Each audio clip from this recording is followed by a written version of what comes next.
Overpowered main characters in anime isn't a unique concept by any means. We anime fans just love this overpoweredness and over-the-top action. This fuels our inner child. The most common plot for an overpowered MC is one where the MC is a transfer student. These students at first glance seem to be a regular run-of-the-mill student, but once they get into action, you can't imagine their power level. You could say once in a fight, their power level becomes over 9,000. A transfer student's newness makes them stand out at the start, and their skills and talent help them make a name for themselves. They exceed the expectations of their classmates and their teachers. This trope of being overpowered is not a new concept, but it is most definitely an acceptable one for us weebs. The simple reason is that no matter how mainstream it gets, it's a concept that we love. You know, I love it, you love it. You know, that's why I'm making this video, that's why you're watching it. We just love it. And that's why the number of anime that utilize this plot is innumerable. It can be tedious to find the actually good ones. And without further ado, among all those overpowered transfer students, the best 15 plus anime that feature these characters are as follows.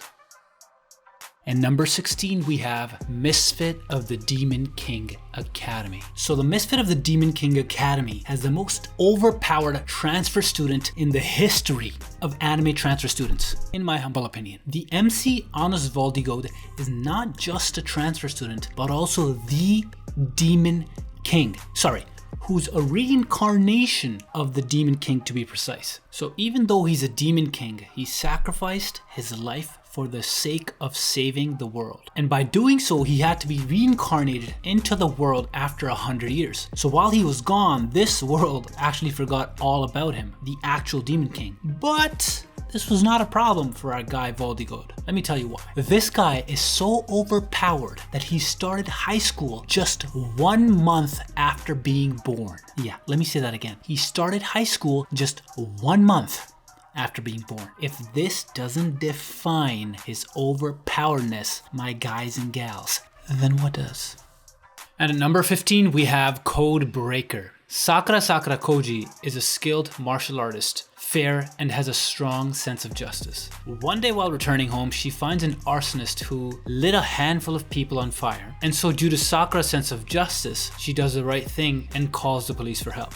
But after the police's arrival, they find no sign of such fire or evidence of anyone being burned. Thinking that she might have been going crazy and hallucinating, she leaves. The next day when she goes to her class, she finds that a new transfer student, Rei Ugami, is joining them. To Sakura's surprise, Rei is the same guy who she thought to be the arsonist. Though with his kind and sweet persona, Rei quickly becomes the lovable character in the class, despite Sakura's accusations towards him. Upon Sakura's further investigating though, she finds out that Rei is actually an assassin. Rei is a code breaker, one who doesn't exist and believes in the form of justice that dictates an eye for an eye. He brutally kills morally corrupt people, but she's against this idea. And so determined to correct Rei's line of thought, Sakura starts keeping a close eye on him. Number 14, we have Noblesse. Based on a webtoon, this anime is one that did not flop as everyone expected. The story revolves around Rai, also known as the Noblesse Cadis Etrama di Raizel, and his loyal servant, Frankenstein. He's a transfer student of the school Yeran High, where he stays under the disguise of a student to hide from the Union, a mysterious, secret, antagonist organization. To blend in, Rai tries his utmost to act as a high school student and acquaints himself with the classmates, where he makes human friends and his crew gets bigger. You know what I'm saying? We need a solid team in life. By the way, I'm looking for more human friends as well. Just throwing that out there. But things don't go as planned, for Union took notice of Rai and abducted some of his new human friends who are now close to him. So, you know, they go fight and blah, blah, blah, and, you know, there's a rescue. After the rescue, M21, one of the Union agents, becomes rogue and joins the Yeran High security staff. Though Rai is not opposed to this, it does further complicate Rai's wishes to stay hidden. Now Rai has to avoid the Union, who's in a constant manhunt for our boy, Agent M21, who just went rogue. And all while this is happening, Rai has to protect the ones that are dear to him. So why does everybody want our boy Rai over here? Like, what's going on, huh? Like, why is this guy such a hot boy? Number 13, we have the Asterisk War. Inverdia, an unprecedented calamity, changed the world a century back. In an era where the economy of the world is rapidly declining following the rise to power of mega corporation conglomerate known as the Integrated Empire Foundation. Or in other words, Amazon. Just kidding. This changed the power dynamic that the existing nation held, causing the formation of the Integrated Empire Foundation. Moreover, the Inverdia caused the rise of a new breed of humans who have phenomenal physical capabilities, called the Genestella. The elites among them are handpicked to attend the 6 top schools. Now that doesn't seem much of a problem till you introduce the concept of the schools dueling amongst themselves in a tournament-style battle called Festas. Ayato Amagiri is a student who is transferred to one such academy and with a scholarship nonetheless. The school he's transferred to is the one that has been performing poorly in the recent festas, and they brought Ayato in hopes of changing that. But little do they know that Ayato has no interest in the tournament but just wants to find his missing sister. My boy's like, psych! You want me to fight? That's what you thought.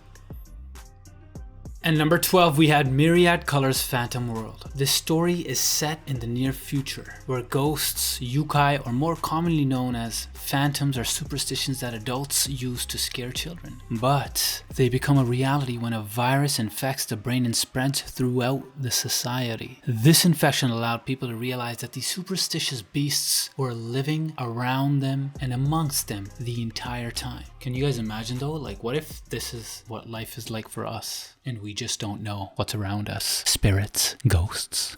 Moreover, the infection affected a generation of students who developed extraordinary abilities. 2 such individuals, Haruhiko Ichijo and Mai Kawakami. The first has the ability to seal and summon phantoms via drawings, while the latter can incorporate the elemental power with martial arts to defeat the phantoms. With such skills, they form the Team E of the Hosea Academy. The academy is one dedicated to dealing with mischievous phantoms. The anime follows the daily adventures of this group in this phantom-filled world. And number 11, we have Tenju Tenge, High School. It is a representation of a new start, a start where you can make a new life. But for Soichiro Nagi and Bob Makihara, that's not the case. For them, high school is the stepping stone towards becoming the top fighter within the entire student body. But the problem is Todo Academy is not your regular old school. This is a school that aims to revive the lost martial arts in Japan. Due to this, Soichiro's dream to become the top dog becomes one that can't be achieved that easily. The upperclassmen easily crush the dream of the duo, but this does not stop the duo, but instead makes them much more enthusiastic in fulfilling their dream. Will the duo be able to overcome their limits and beat their upperclassmen? You will have to watch to find out. At number 10, we have Unbreakable Machine Doll. The Walpurgis Royal Academy is the mecca for those who call themselves puppeteers. These puppeteers are tasked to control automatons, which are developed using machinery. Each of the automatons are developed via magic and engineering, and each of them possess immense power. So much so that the puppeteers are tasked to join the military to incorporate machine art into the armies. After failing the entrance exam for the academy, Raishin Akaben and his humanoid automaton Yaya now have to climb their way to the top. They must do so to take part in the event known as Evening Party, a showdown between powerful puppeteers and their automatons. The winner of the showdown will be bestowed the title of a wise man and will also be granted access to the forbidden arts, which is the true aim of Raishin. Why is that? And number 9, we have Trinity 7. The destruction of Arata Kasuga's town was inevitable when the bright red sun, which was pretty bright, stopped shining. This triggered the breakdown phenomenon. But all hope was not lost as the world was reconstructed with the help of Hijiri Kasuga, Arata's childhood friend. Arata utilized the magic grimoire, which he acquired from Hijiri to investigate the strange phenomenon. Arata enrolls in the secret magic school called Royal Biblia Academy. In this school, he encounters 6 other magic users. Together with them, he forms the Trinity 7, a group of elites who hold exceptional skill and power. With the help of his group, Arata now sets on a mission to protect his hometown while trying to find a way to bring back his childhood best friend. I had a best friend once. Oh wait, I have two best friends right now as well. Oh, sorry. They're probably offended. Let's continue. And number 8, we have Tokyo Majin. Tatsuma Hiyu, a talented martial artist, was recently transferred to the Magami Academy in Shinjuku. Due to his talent, he was soon acquainted with other gifted individuals in the academy. They had a normal high school life till Ryumyaku. The flow of arcane energy was disrupted. This triggered the awakening among 5 teenagers, including Tatsuma. Each of them acquired a supernatural ability. But this sudden disruption also caused the city of Tokyo to get infested by demons. For this, the Magami students take it upon themselves to protect the town with their newfound power. The anime is based on the manga, which in turn was based on a game, so yeah, you can expect some hardcore action and overpoweredness in this anime for sure, and yes, that's what I want, because that's what we live for. We're otakus. Never forget it. And number 7, we have the Fruit of Grisaia, a school which other than the principal has only 5 other students. All of them are girls. This seems like the plot of a typical harem anime, but that is not the case. The MC Yuji Kazami joins the Miham Academy as a transfer student, hoping to have an ordinary and simple high school life. You know, what's a guy gotta do to have a simple life nowadays? But little did he know that he's the only male in the entire school of 7 people. You know what? This doesn't sound so bad. I think I'm interested. As the only male, he gets acquainted with the rest of the students over time and learns about their personalities. In short, he socializes, guys. But while doing so, he finds out the secret behind such a small group of students. He finds that each of these girls has their own traumatic past. Oh my goodness, toxic girl alert. I've already had mine. Episode, guys. You know, this is enough. I don't need 7. Can you imagine one? Like, 1's enough. 2, maybe, like if you're a genius, but like 7 toxic girls, that's just ridiculous. The academy is a home to them, and these students are referred to as the fruit, which started to decay. Personally, I am a big fan of fruits. I am vegetarian. I don't know what's going on here and why they're naming students fruits and stuff like that. I'm a little offended because fruits are very tasty. Anyways, it's up to Yuji to help these girls save themselves while also saving himself. Honestly, in my opinion, Yuji, run like the wind. Save yourself first, and then maybe you can help others. You know, you can't really help others if you're just, you know, trapped in shackles, even though that's not the case. I'm just making stuff up at this point, guys. And at number 6, we have World Trigger, Gate, a pathway to another world. This is not a new concept, obviously, but several of such gates started appearing on various spots on Earth. Makido City was no exception. The only difference between the regular isekai gates and this one is that this one brings in destructive beasts known as neighbors? I have a few neighbors. Should I be scared? Due to their destructive potential, humans group together to form the Border Defense Agency and use triggers to defeat the neighbors. First of all, I live in a neighborhood. How bad is this? Osamu Mikumo is one such trigger user and a high school student nonetheless. But he's not the MC because the MC is the transfer student. Yeah, I got you guys there, didn't I? The transfer student, Yuma Kuga, a short boy with no prominent external features. But when the school was in a bind due to a sudden neighbor attack, he showed his ability as a trigger user. The best thing is he's not even a registered trigger user of the Border Defense Agency. So we're bound to see some surprises, guys. That's all I'm saying. And at number 5, we have Full Metal Panic. In a world filled with terrorism, a group of individuals take it upon themselves to preserve peace. This is the private military organization known as Mithril. They use cutting-edge weapons and specialized troops to carry on their tasks. The entire organization is powered by specific individuals known as the Whispered. They are believed to possess intuitive knowledge and remarkable ability to create powerful machinery. The MC of the show is a 17-year-old named Sosuke Sagara. He's a mere sergeant under the organization. He's tasked to safeguard a potential whispered candidate, Kanama Chidori. And to do so, he had to join the high school to keep a constant watch on Kanama. Sosuke, who was raised on the battlefield, now has to adapt to the high school student life while protecting Kanama.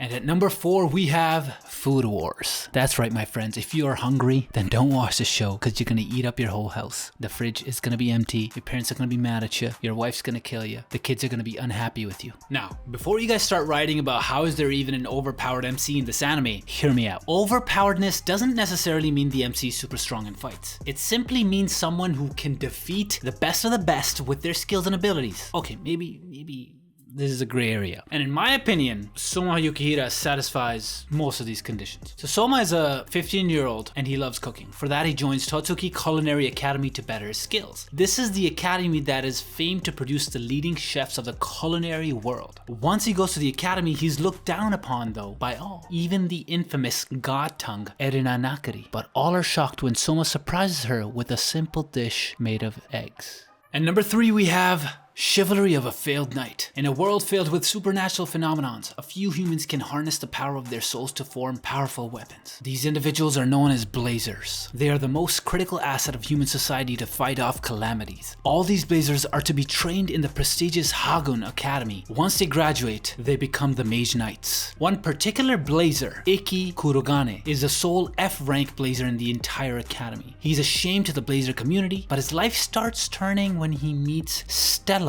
Vermilion. You know, nothing like a lady in your life to change things around, you know what I'm saying, boy? I